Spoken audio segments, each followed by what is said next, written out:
Hi, and welcome to this quick tool review. In this tool review, I'll be looking at a new parting tool I got from Accusize. I had a Kennametal, really nice parting tool, and it's limited to about 3/4 of an inch, a little bit more of depth of cut. There is this kind of parting tool that holds a fixed high-speed steel blade in. I find these to be a little bit challenging to use. I'm sure the people that have been using for a long time don't have any issue with it, but I always tend to use these when I can't get enough depth of cut out of these. And this material, especially the cobalt, this is a 5% cobalt blade, very brittle, as you can see, had shattered in the back. And I tend to use these when I need a little more stick out, when I'm trying to cut something, just to part something off that's a little bit deeper than this other style. This is a carbide insert, this is a high-speed steel. This new set from Accusize, I bought off Amazon. So let me start by saying, even though it was well packaged, or reasonably well packaged, it came in bubble wrap inside a bigger box. U.S. Postal Service managed to destroy the box. When I contacted Accusize, who sells it directly on Amazon, they were willing to give me 20% back for the damaged case, or just allow me to send it back and be replaced.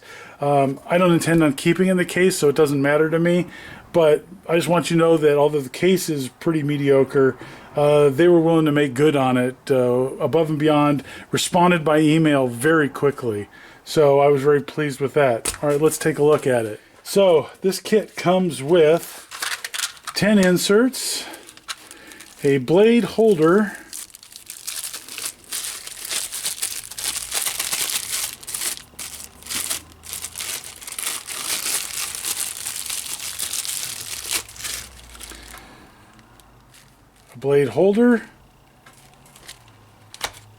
and 2 different thickness blades, which I find kind of interesting. So if you're trying to conserve material, or you don't have to go very deep, I'm guessing, oh, they're saying this one's 2 centimeters max for this one. And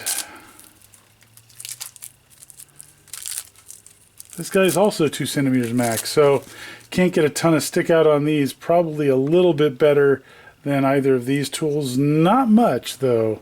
I wanted to give these guys a go. I had heard some bad things about this style from other reviewers. I thought I'd check them out myself. They also come with the tools to load the inserts into the cutters. They're two-sided, so that if you eventually wear out one side, you can start putting the insert in the other side and keep on going with the same blade. So let me load this up and let's see what it looks like together. So really nice feature is the measuring lines along the side here. It lets you, when you slide the blade in and out, come back to the same depth if you're interested. I think that's a really nice little feature. I've got the tip in here. I would think that it was supposed to seat all the way against the back, but maybe as you're cutting with it, it does that. I'm guessing this tool is a removal tool to stick in here and pop it out. Yeah, it seems like that's what it's for, rather than an insertion tool, which I'm guessing you just push it in. I used a little brass hammer to try and tap it in. Carbide's brittle, so it didn't make me very comfortable. So I'm not quite sure what the proper technique is. They don't come with any instructions, and that would help.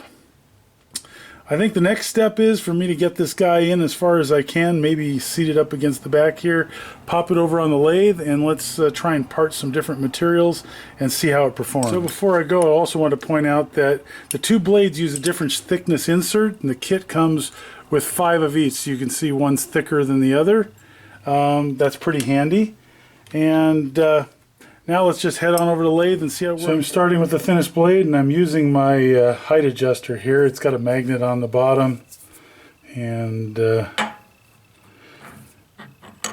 have another video where I cover how I'm making if you're interested. It works out pretty well for me.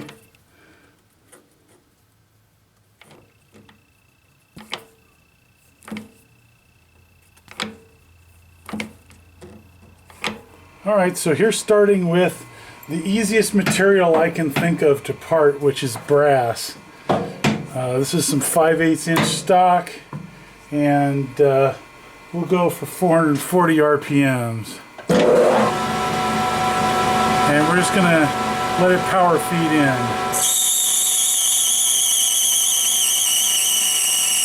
4,000ths of revolution.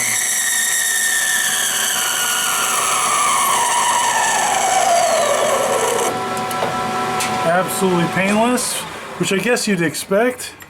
Maybe I didn't get my height perfectly right because there's a tiny little pip there, or I stopped it too soon, but the surface finish is actually excellent. Really surprisingly good. Let me give you a close-up. So there's the surface finish on the brass. Absolutely fantastic finish. Let's try next step up. Let's try aluminum. Next up is some 7075 aluminum T651. I chose this one because it's what I had in this diameter, so I didn't have to change the color, chuck out. I do have, and I didn't have any larger diameter. All I had was 1/2 inch diameter in 6061. So I thought this would be a good thing to try anyways. I've slowed things down a bit. We're down to 300 RPM.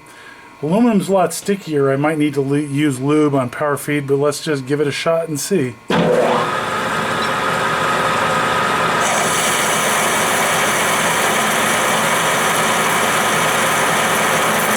So again, I'm pushing this in at 4,000ths of revolution. This is without lube.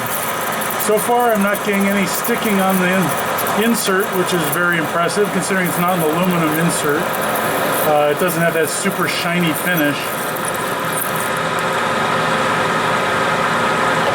All right, that was painless. Not a pip this time either. Let's take a look at the surface finish.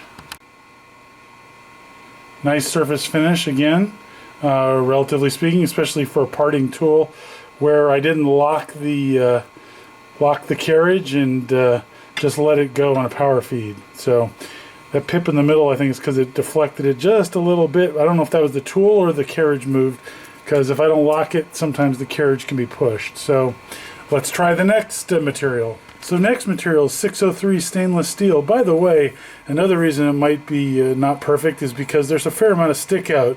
Typically you don't want to go out more than 2 diameters roughly.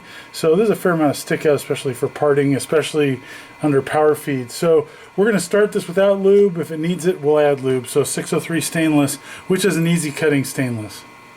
Same RPMs. Actually, let's take this down another notch to 180 RPM.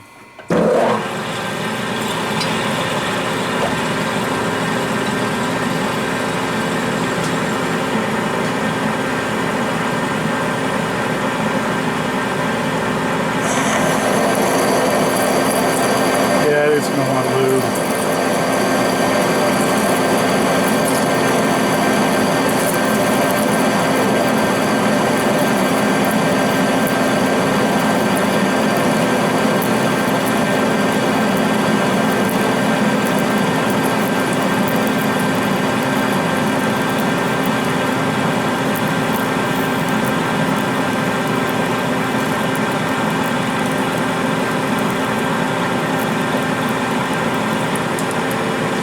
Not a problem. 303 stainless, powered right through it without even having any issues whatsoever. So there's the surface finish, and I started without locking the carriage, so I'm keeping up doing that, which is probably why I'm getting a little bit of a pip. It's 603 stainless, very decent finish for a parting tool.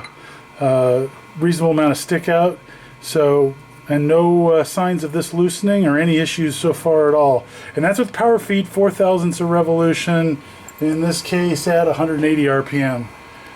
So finally, as we're increasing in hardness, here's 4140. I don't know what state it's in. I think it's pretty hard. So 4140. And I have slowed the feed rate down to 2.2 thousandths of revolution, and I am going to use lube.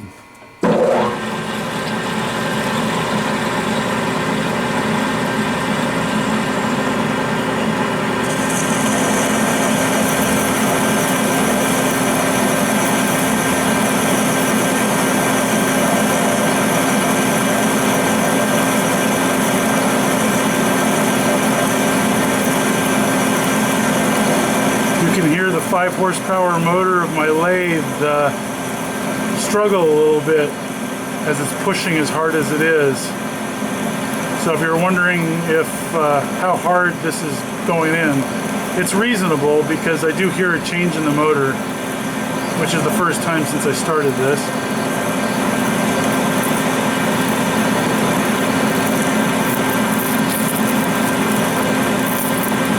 And I did have my height a little bit off, so I thought I had it better than that. This is actually shaped like a U, so well, sort of like a U, a flat bottomed U. So both sides go up a little bit and the ends are taller, so I had it a little bit off.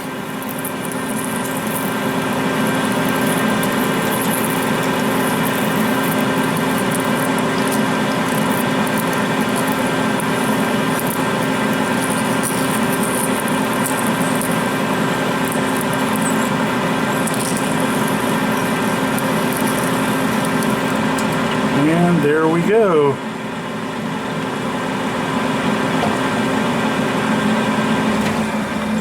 Not an issue at all. The insert looks good. Now let me pull this back so you can see. The insert looks fine. You can see how the edges are both raised compared to the center. And when I set the height, I set it for the edges. So let's see how we did this time. There's still a tiny pip. Not bad. Let's take a look at the surface finish. So there's surface finish on the 4140, and it didn't have any issue with it at all. No problem with the insert popping out.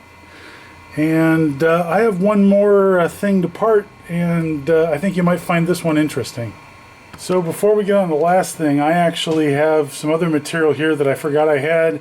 I bought one piece of Inconel 718, and I am not familiar with how this works, other than I believe it's really hard on tooling. So I am going to give this guy a shot. I'm just going to part off the smallest amount because I don't have very much of it, and I actually have a use for it at some point. So let's try and do some 718, Inconel 718, see how it performs. I've slowed this down to 70 RPM and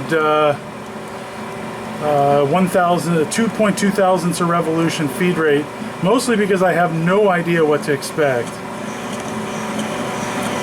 Other than Inconel has a reputation as being a very difficult material on your tooling.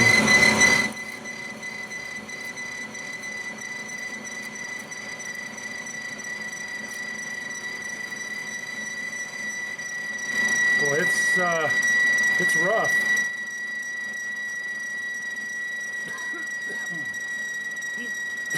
Even at this speed, it's causing my lubricant to smoke.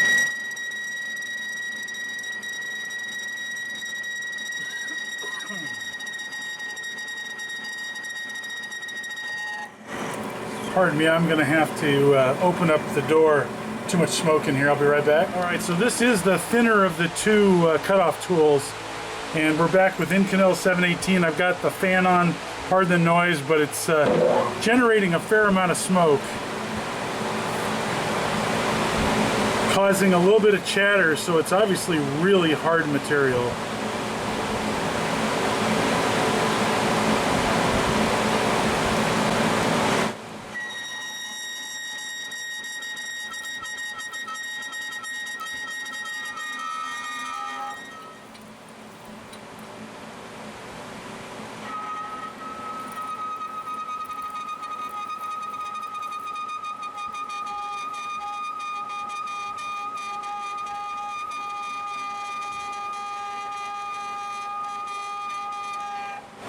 I recognized I took a pretty thin slice here.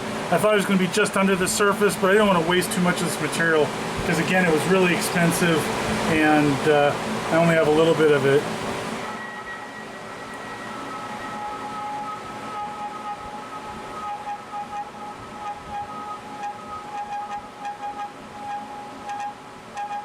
I can feel the vibration in the compound. This is very hard stuff.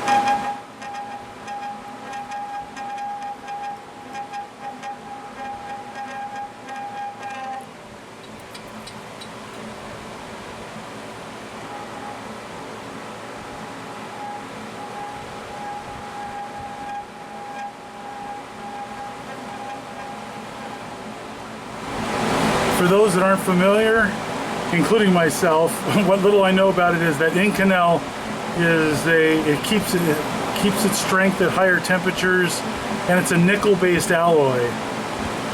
So very hard, very rough on your inserts, even carbide.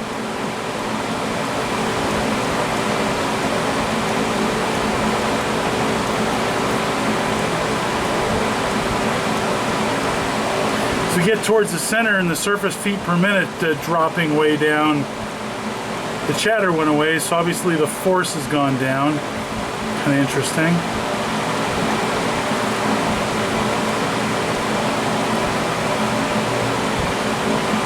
Or maybe it's just not the resonant frequency anymore.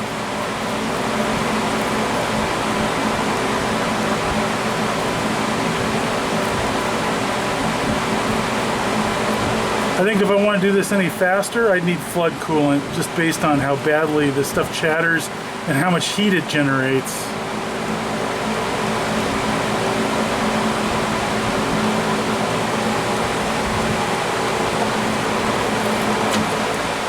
Alright, let's take a look at the finish. The insert looks fine. Let me bring it back, which is a very good sign considering this is an insert that was included in the kit. The Inconel had an excellent surface finish. Really challenging material. Anyways, so let's go on to my last thing where I'm actually going to make a practical tool and part at the same time. And the material I'm parting, believe it or not, in some ways, from what little I know, seems to be even harder to do than Inconel. So I'll bring you right back. So I've got this guy dialed in. The last material we're going to do is sort of a surprise material because unlike Inconel and 4140, which are very hard, meaning they're difficult to scratch, copper is very difficult to cut on the lathe. It is incredibly soft, but it's also incredibly sticky and constantly wants to stick to your cutting tools. The coating on this looks like titanium nitride, and I don't think it prevents stiction of aluminum or copper very well. The inserts I have for doing aluminum are this shiny material like this, and they're highly polished. This guy is not, so you definitely have to use lubricant. I parted copper before, and I found it incredibly difficult. So anyways, we're going to give this a shot. Let me get things set up. I just need to face this end, remove that pip real quick, and put a bevel on this edge. Clean this up a little bit just so it looks pretty, and then we're going to come back and I'm going to show you parting it. I won't show you the other stuff since that's not really what this video is about. This video is about how the cutoff tool from Accusize performs, and so far pretty darn well. Normally what I've been using around here to position parts are these soft blow hammers that I bought, and a lot of times they don't fit so you can get a good swing. So instead I switched to what I watched other guys like Tom Lipton and Adam Booth. They use pieces of lead, but I found a piece of copper, and you can use this because it's very dense and heavy to tap your parts in. It'll be non-marring, and anyways, so I'm going to need to part off a bit of this. Alright, so we're ready to do it. We're going to try and part off some copper, 180 RPM, 4 thousandths of revolution feed rate. I don't know if that's going to be too much or what. I don't have a ton of experience or almost no experience with it, other than it's incredibly sticky and gummy and wants to adhere to the cutter. So let's see what we can do.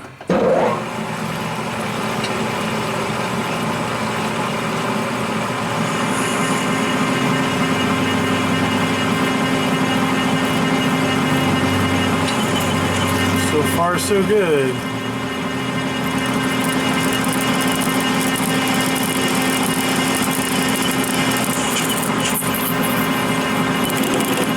Yeah, see, you hear it chattering? That's it sticking.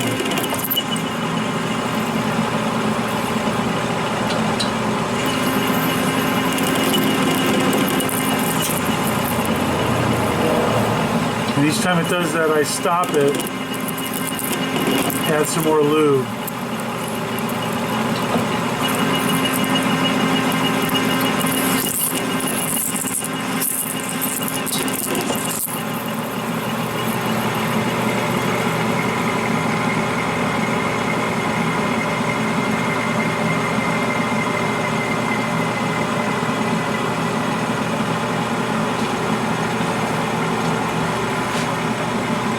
And there we are.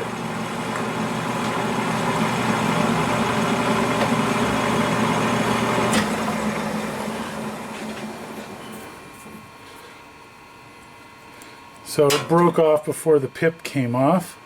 Surface finish is reasonable, and this thing performed every bit as good as my Kennametal with my Kennametal inserts. So obviously I don't know how it performed long term, but so far I give this a big thumbs up.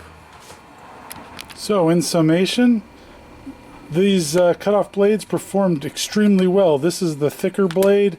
I was using the thinner blade the whole time, so maybe with the Inconel the thicker blade wouldn't have had so much vibration, but it performed extremely well. The kit comes with 2 blades of 2 thicknesses, 10 inserts, 5 of each thickness, and a blade holder, and the tools to get the inserts in and out. It costs around 120 bucks, and I think it's a great value. As for the case it came in, if that's important to you, well, that's where it's ending up, because it's worthless. Accusize says they are going to work with their vendor to get a better case. In any case, they're willing to make good on it if it arrives broken, so I have nothing but good things to say about it. Excellent tool, and we'll see how it performs when I do longer stick outs than I should. It actually can stick out extremely far, more than any other tool, so maybe that'll make it so I can part things greater than 2 inches in diameter, because that was my limit before. So anyways, thanks for watching, hope you found it useful, and hope to see you next time.